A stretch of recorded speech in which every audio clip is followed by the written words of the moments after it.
Magandang umaga mga bata. Magandang umaga po, Jenny.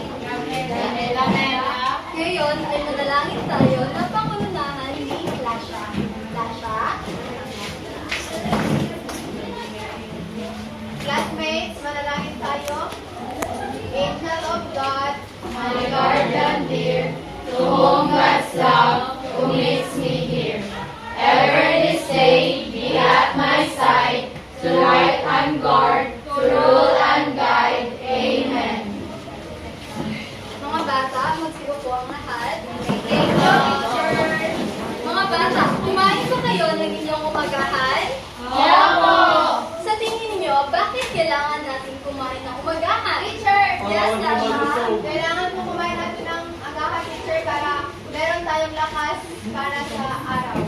Tama! Kailangan natin kumain ng umagahan upang maging malusog tayo at meron tayong lakas sa ating pang-araw-araw. Di ba kanina mga bata ay nanalangin tayo? Pagkatapos nating nanalangin, ano ang inyong nararamdaman?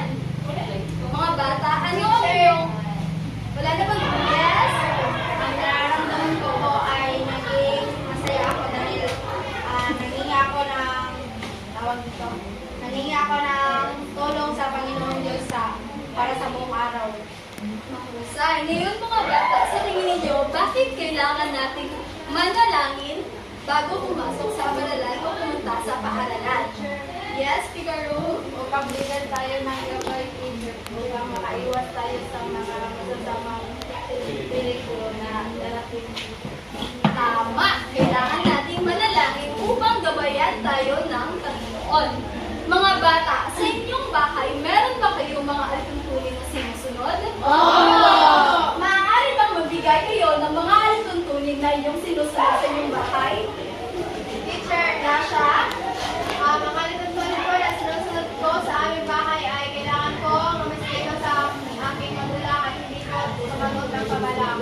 Tama! Kailangan nating respetuhin ang ating mga magulang dahil ang ating mga magulang ang siyang nagpapalaki sa atin. At kung wala ang ating mga magulang, ay wala tayo sa mundong ito. Sino po ba ang magbibigay ng ibang halimbawa ng mga alituntunin sa bahay? Yes, Shirley? Umuwi po ng maaga, teacher, pagkatapos ng eskwela. Tama! Kailangan natin umuwi agad ng maaga upang makatulong tayo sa mga gawaing bahay sa ating bahay. Ngayon naman, katulad ng ating mga alituntunin sa ating bahay, ay meron din tayo mga alituntunin na susundin sa ating paaralan. Una, Makinig ng mabuti sa guro. Huwag makipagdaldalan sa klase. Itaas ang kanang kamay kung gustong sumagot. Makipagkaisa sa mga aktibidades at leksyon. mga bata, maaasahan ko ba ito sa inyo? Teacher, Mahusay. Mga bata, sino ba ang nakakaalala kung ano ang ating nakaraang leksyon? Yes, Dario? Ang nakaraan palagay natin, teacher, ay patungkol sa pamamaraan ng pagsasali, teacher. Mahusay, ang ating nakaraang leksyon ay tungkol sa pamamaraan ng pagsasain. Ngayon, gusto niyo ba ng laro? Mahusay, ngayon naman ay magkakaroon tayo ng isang laro. Ang larong ito ay tinatawag na Pinoy Henyo. May idea ba kayo mga bata kung ano ang larong Pinoy Henyo? Wala? Okay. Meron. Okay. Meron at wala. Kaya ngayon, malalaman natin kung ano ang larong Pinoy Henyo. Bago yan, hahatiin ko muna ang klase sa dalawang grupo. Ito ang unang grupo at ito ang pangalawang grupo. Ang bawat grupo ay magkakaroon ng dalawang representative. So, group 1, sino ang iyong dalawang representative? Kabaran at siyempre sa group 2. Upo muna kayo. Yung isang representative ay siya ang manghuhula at isang representative naman ay siya ang magpapahula. Ang grupo na mas maraming mahulaan ay siya ang panalo. Pero may twist ko. Iba-blindfold ko ang manghula upang wala siyang makita na ko. Pero iba-twist. Meron iba-blindfold ko kung sino yung manghula upang hindi niya makita o matinig kung sino yung nagpo-post sa kanya. Nagkakaintindihan mo tayo mga bata? Asa na represent sino group 1? Oh my God, let's go. There we go. Ano rin? Siyempre! Group 2. Sino sa inyo? Ako ang mamumula, teacher. Ikaw ang mamumula. Oh, dahil tangit siya. Sino ang mamumula sa inyo? Ay, mamumula. Ako na lang. Yan na. Ay, ako ang mamumula. Okay. Bato-ba topic muna tayo kung sino ang unang grupo na mamumula at magpapakula. Isa lang. Bato. Pick! Bato. So sila ang unang mamumula. Mamumula kayo. Ako naman. Tawag, dapat.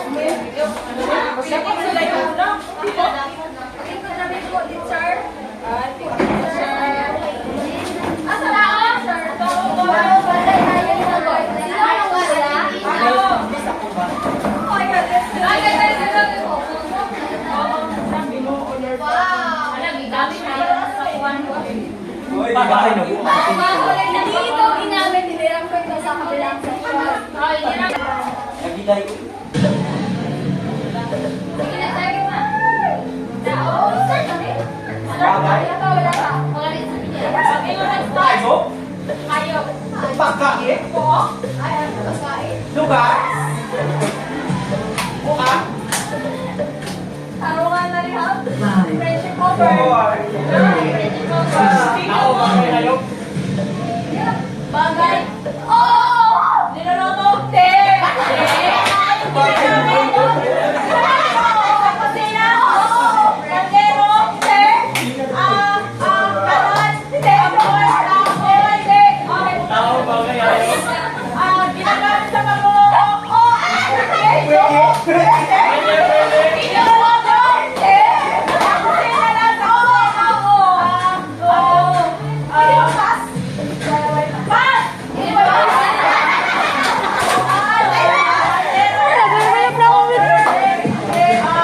Ginagamit sa pagluluto? Pwede, pwede. Kinakain, niluluto? Bagay. Sa kusina? Oo.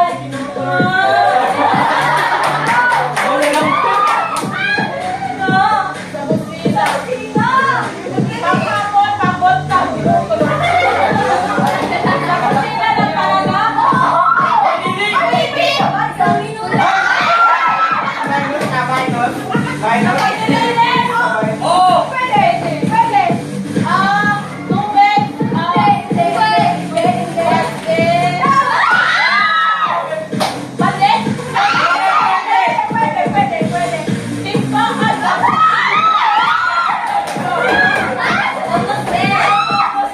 Galon. Tubig. Ilan na ng tubig?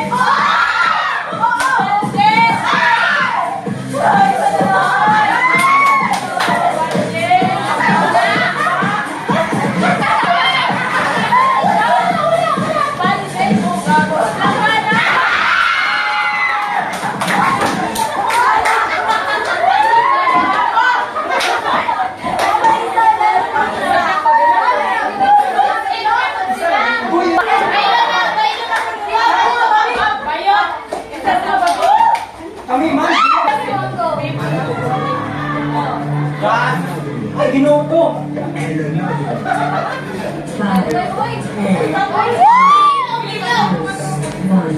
Bagay.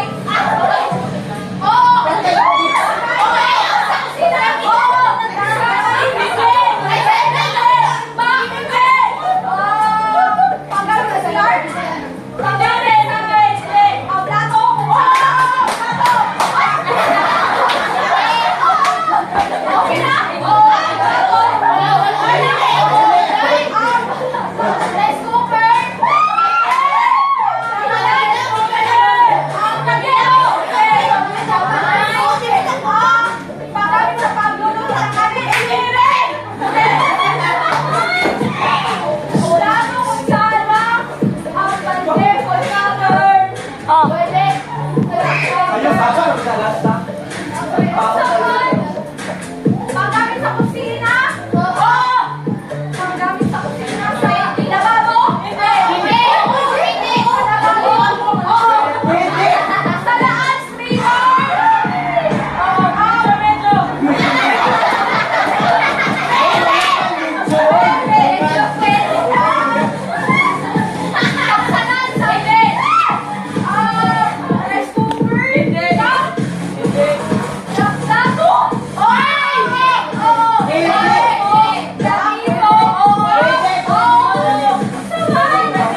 Ito ka, ginga ko. Ako, teacher. Ito ka, di pa. Kasi hindi ako minato duha-duha sa mananay siya na po sa isa. Sige, Isa. Uy, alam na? Alam na. Ah, tama na na. Another. Another one. Another thing. Another one.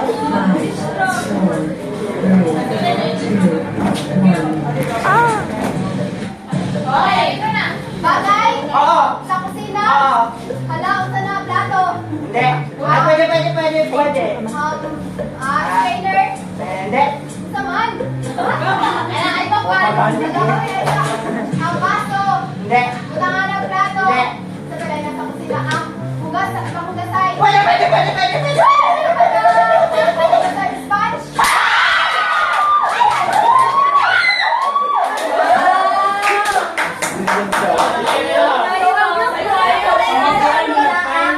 Ngayon naman ay dadakot tayo sa ating pangalawang kaubukulaan. Eh, di kung isa kayo, okay ako.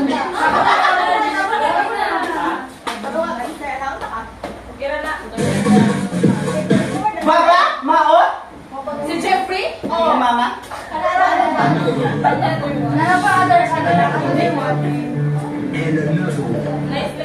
Five, four, three, two, one. Bagay, Zero! Pwede. Dali na. kain, tao, tayo, bagay, sa sina, pahugas ng plato, sabon, stay wall, liquid, dishwashing, No. liquid, Oo, anak. liquid, liquid,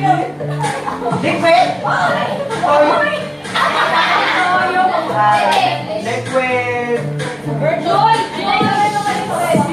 liquid dishwasher, No. Nakapit. liquid washer, dishwashing liquid, No. walang biro, liquid, pahugas sa plato, liquid, conditioner, liquid, pahugas sa plato, liquid, soap, liquid dishwasher, liquid dishwashing, liquid washing, sabon, amoy, tumatahog ka sa plato mga tahugas sa plato, sponge, liquid, tubig,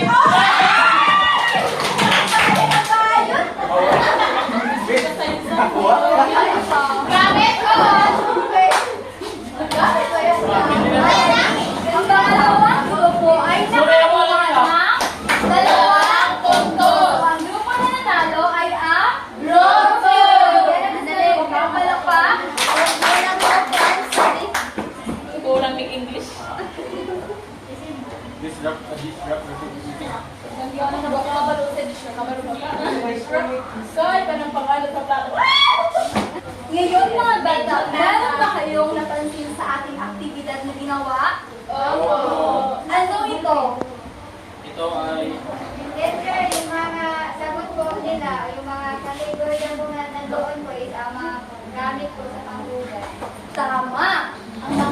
Ang ginawa natin aktibidad tuloy sa ating talakayin ngayong umaga ay babasahin muna natin ang ating layunin. Sabay-sabay natin itong basahin. Makikita ang mga kagamitan sa paghuhugas ng pinaglutuan at pinagkainan. Makapagbigay ng mga kagamitan sa paghuhugas ng pinaglutuan at pinagkainan. At mapapahalagahan ang mga kagamitan sa paghuhugas ng pinaglutuan at pinagkainan. Itong mga layunin na ito ang magsisilbing gabay natin sa araw na ito. Ngayon naman ay tatalakayin natin ang mga kagamitan sa paghugas. Ang unang kagamitan ay ano ang nakikita ninyo sa larawan mga bata? Yes, Marnie? Palanggana po. Balanggana. May balanggana ba kayo sa inyong bahay? Madami. Madami. Wow. Diba ang balanggana ay maaari rin siyang magamit sa bash, lalaba. Pero ang planggana na ginagamit sa paglalaba ay yung malaki at ang maliliit naman ay para sa paghugas ng lalagyan or plato. Ang pangalawang kagamitan naman ay ano ang nakikita ninyo? Yes, Hannah? Dishwashing liquid, teacher. Dishwashing liquid. May dishwashing liquid ba kayo sa sabon sa inyo?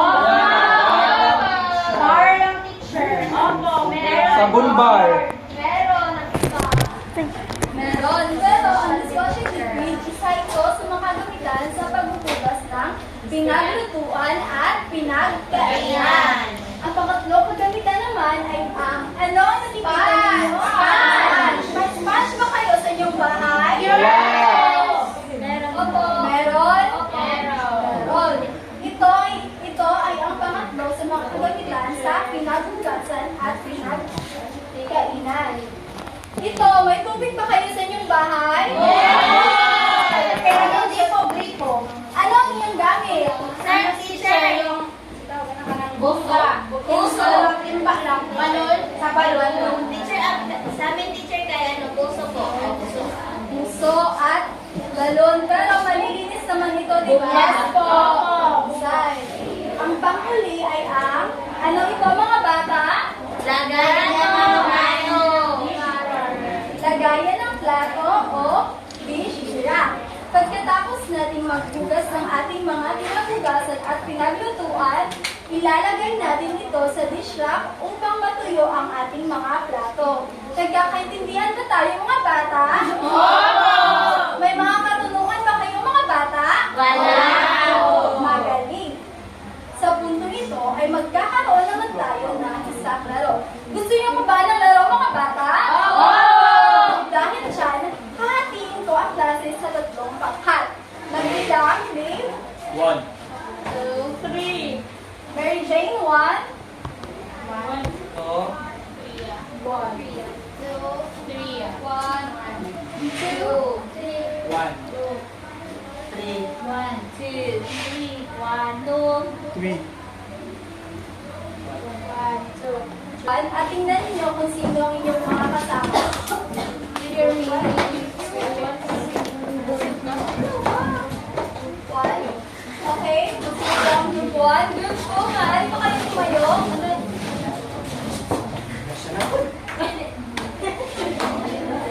Magsiupo. Ang group 3, maaari pang tumayo. Hoy, G, 1 mong ka. Magsiupo ang lahat. Ang group 1 ay pumunta kayo rito. Group 2 and group 3 ay bumuo kayo ng isang bilog. And the count of 10. 10. 9. 8.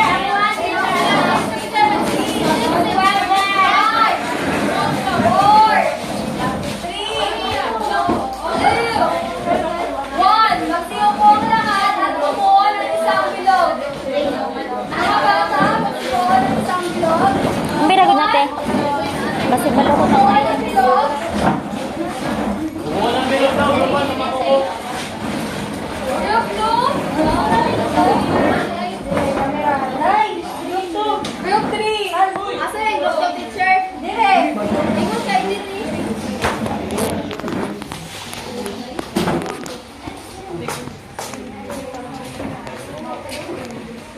Ang bawat grupo ay pipili ng isang representative na mangunguna ay na ayaw sabihin ko sa Tagalog sa trophy. Magdibo.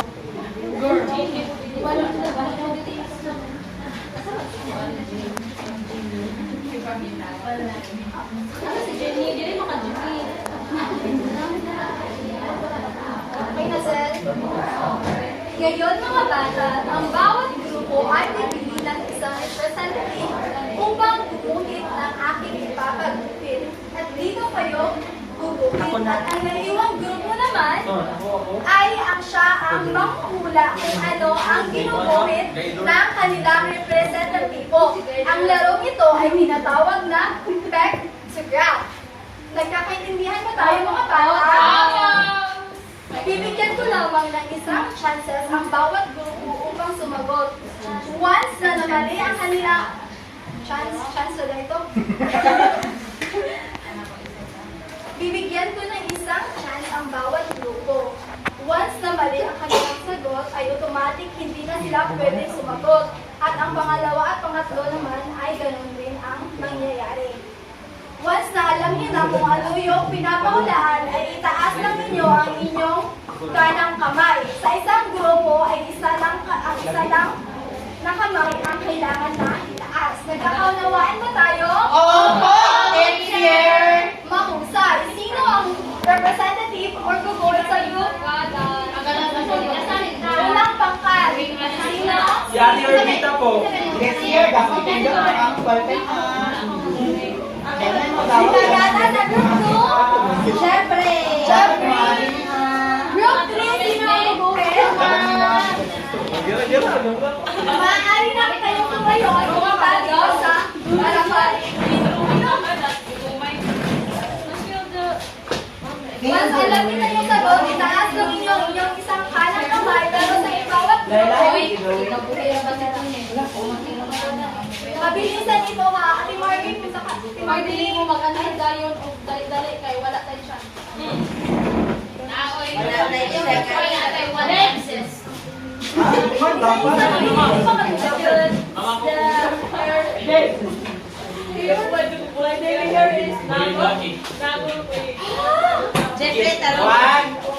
Wala ko dyan sila.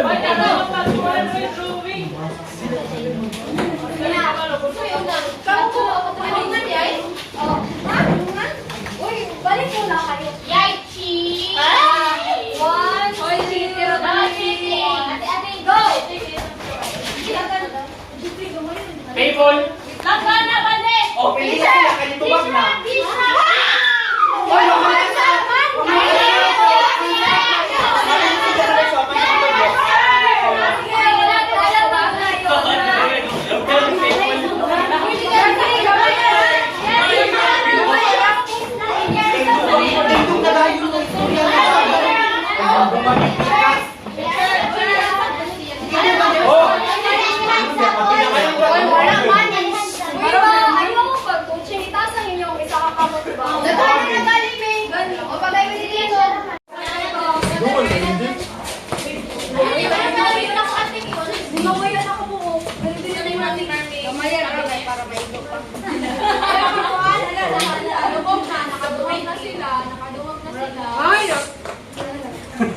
Isulat na sa papel.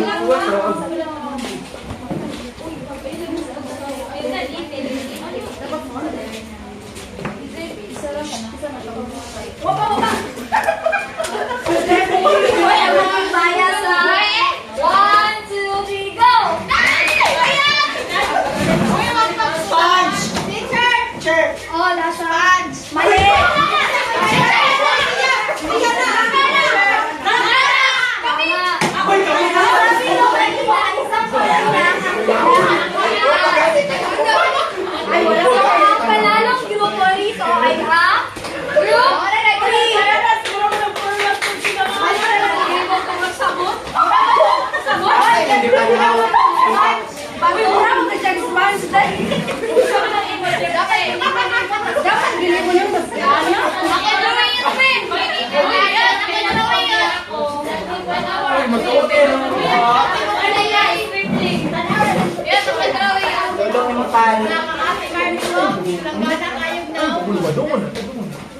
Kabalo naman sila. Pag anak pa lang daan.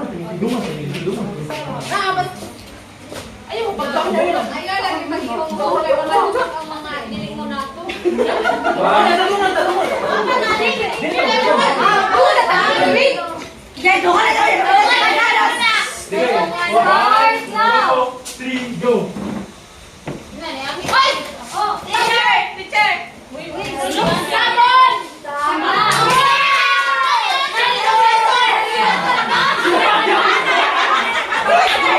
Oh, sir, bagay yun ang exam mo naman. Bawal man yung sabon. Yawak, matipag. No, iba mo. Dito kayo pinawag kasi maraming kamay. Oh, kami.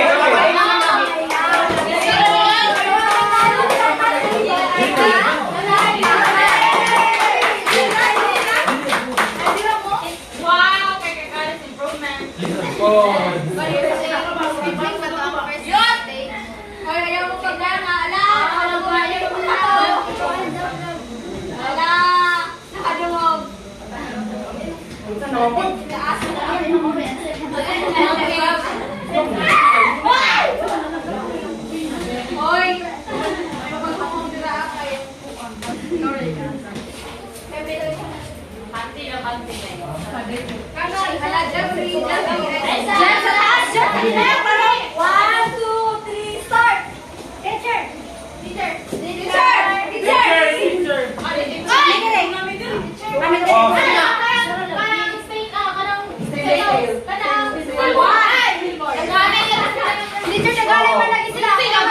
Tinawag naman ang uban.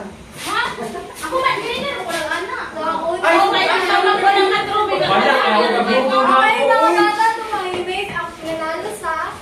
Ang nanalo dito ay ang pangatlo, pangkat. Ito ay panglas na...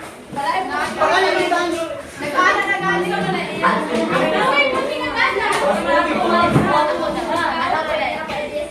One, two, three, start!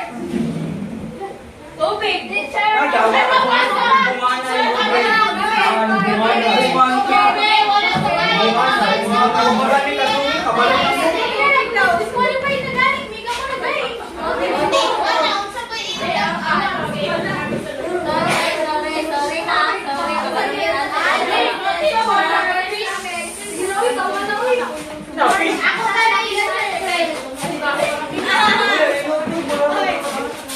Hoy, naalagi ni Master.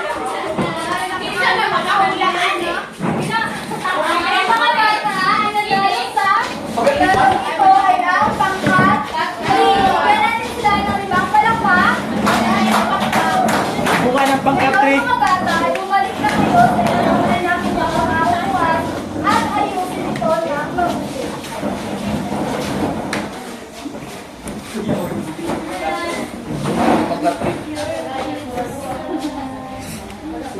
Ngayon mga bata, maaari bang magbigay kayo ng mga kagamitan sa panghugas at pinaglutuan ng pinagkainan? Mga bata, maaari bang magbigay kayo ng mga kagamitan sa panghugas ng pinagkainan at pinaglasya? Ang mga kalamitan na ginagamit namin sa paggamitan. Magbigay ka lang ng isa ay Okay, sponge, teacher. sponge, ang isa sa mga kagamitan sa paghugas ng pinaglutuan at pinagkainan. Jasa, Palanggana, teacher. mahusay. Ang panggana rin ay isa sa mga halimbawa. Sino pa? Jean? Sabon, teacher. Mahusay. Sabon. Sino pa? Teacher. Carlo? tubig. Tubig? Hana? Nalagyan mo ba ang idea? Meron po, teacher, dishwashing liquid. Mahusay. Ito ay mga halimbawa ng mga kagamitan sa paghugas ng pinaglutuan at pinagkainan. Sa tingin ninyo mga bata, bakit kailangan natin na malaman ang mga kagamitan sa paghugas ng pinaglutuan at pinagkainan? Leia? Dapat nating hugasan ang ating mga pinagkainan at pinaglutuan upang wala pong lumapit na mga mikrobyo, teacher, gaya at saka yung mga insekto gaya ng ok-ok. Tama. Tama, sinabi ni Leia na kailangan nating malaman ang mga kagamitan upang walang mga mikrobyo na lumako sa ating mga pinagkainan. Sa tingin ninyo mga bata, bakit mahalaga na pahalagahan natin ang mga gamit sa paghuhugas ng pinagkainan at pinaglutuan? Meron ka bang siya? Ang mahalaga ito, teacher, upang mapanatili ang kalinisan sa ating kagamitan, lalo-lalo na sa mga plato at mga kagamitan ng Tama, mahalaga ito upang mapanatili natin ang kalinisan sa ating mga pinagkainan. Ngayon mga bata, upang malaman ko kung meron kayong maintindihan sa ating talakayan ngayong araw, ay magkakaroon tayo ng isang pagsusulit.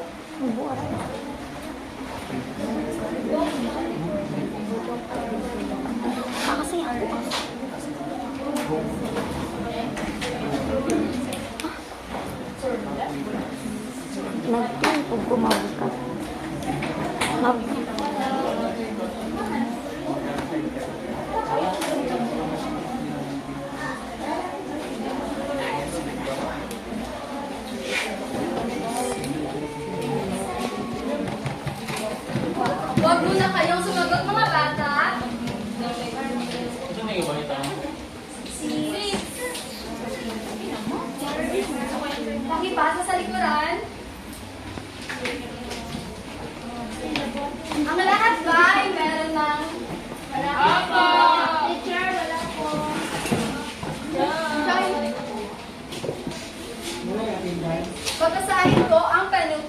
ninyo kung tama ba ang mga panuto na nasa inyo. Panuto, isulat ang check kung ito ay tama at X naman kung hindi. Tama ba ang nasa inyo mga bata? May bibigyan ko kayo ng 5 Mitay ang minuto upang magsagot.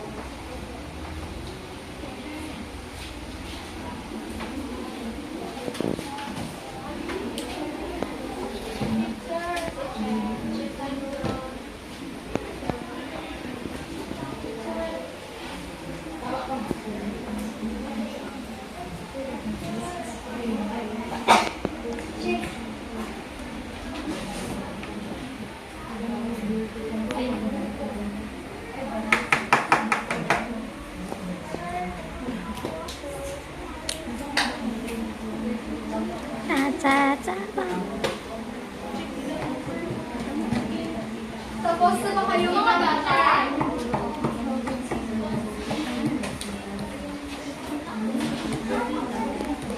Hawakan niyo muna ito mga bata dahil chat natin ito.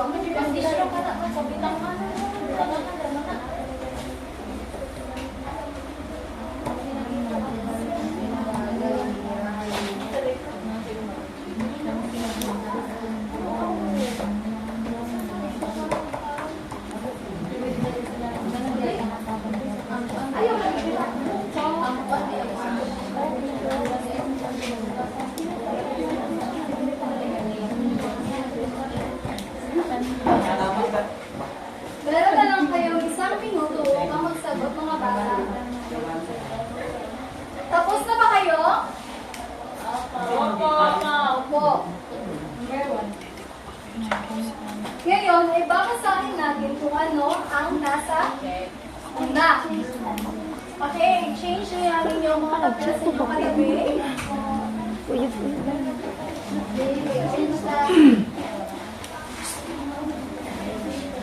Bumili ng planggana? Check. Sa unang tanong, sinong gustong bumasa at sumagot? Yes, Rhea, sumayo. Sinabi ni Anacel kay Carlo na hindi kabilang ang distract sa kagamitan ng paghuhugas ng pinaglutuan at pinagkainan. Ano ang iyong sagot? Check. po, teacher. So, ito gumawa sa gamito ni mong distract. Mali. Teacher, mali. Gamitan mo. Gamitan mo. Ng paghuhugas ng pinaglutuan at pinagkainan. Gamitan man. Kagamitan man ang ituan. Teacher, what's the answer, teacher? Discuss na na. Teacher, what's the answer? Check man na, check.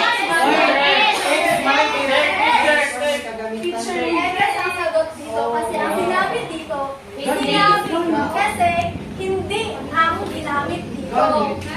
Gamitan mo. Kasi ang distract, isa ito sa kagamitan sa paghuhugas ng pinaglutuan at pinagkainan. Nakaunawaan na tayo mga bata? Sa ikalawang tanong, Sherry.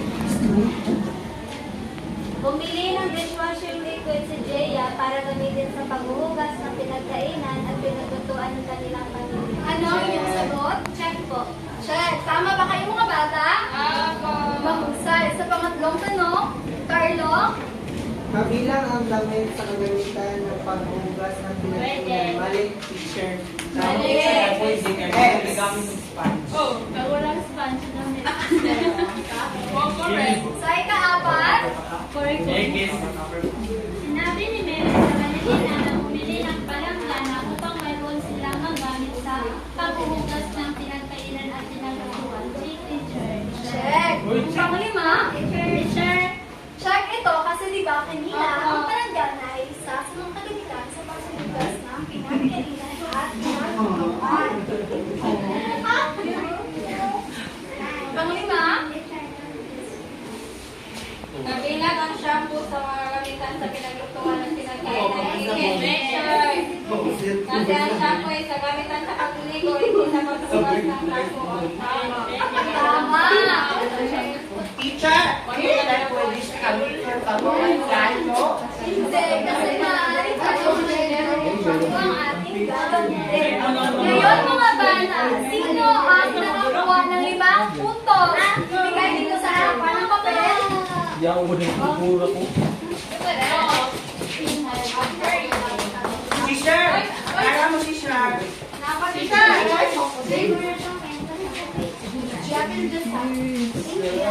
Apat na puntos. Ako, hapit ko na to. 3 puntos. Dalawa. Wala na. Ngayon, yung mga bata ay dadako na tayo sa ating akda. Mga bata, pakibasa. Ilista ang mga hakbang sa paghuhugas ng mga pinaglutuan at pinagkainan. Isulat ito sa isang malinis na papel. Naunawaan ninyo ang mga dahil ba mga Opo. bata? Yes, teacher. Ay.